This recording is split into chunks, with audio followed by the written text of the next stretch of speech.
Pendant 10 semaines, ils ont relevé un immense défi, combattre sur tous les fronts l'épidémie de coronavirus. Forts de cet engagement, les soignants arrivent en position de force au Ségur de la santé. Au cœur de leurs revendications, la rémunération. Les soignants attendent bien plus qu'une prime. Ils veulent aujourd'hui une revalorisation de leur salaire. Les infirmiers français, par exemple, touchent 300 € de moins que la moyenne européenne. Beaucoup ne s'en sortent pas financièrement et abandonnent même le métier. On veut être payé à hauteur de notre niveau de compétence, de responsabilité et d'engagement. Si c'est pour nous dire vous aurez 300 € de plus dans 15 ans et on va vous augmenter par palier de 15 € par an, je pense que la situation va vite s'envenimer. Autre préoccupation, les moyens alloués à l'hôpital.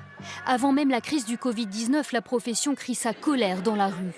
Tous réclament des postes supplémentaires. Ils s'insurgent aussi contre la fermeture des lits, 69 000 de moins en 15 ans.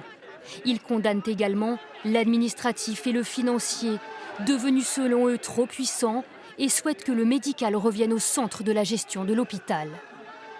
L'hôpital comme une chaîne de production, ça ne fonctionne pas, ça désespère les soignants qui ne trouvent pas de sens à leur métier, et finalement ça dégrade la qualité des soins. Il faut que les soignants, médecins, paramédicaux participent à cette gestion.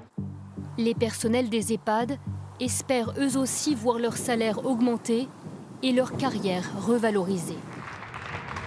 Après une crise sans précédent où les soignants se sont nourris des applaudissements et des encouragements des Français, aujourd'hui ils l'affirment, ils ne se contenteront pas d'une médaille promise par le gouvernement.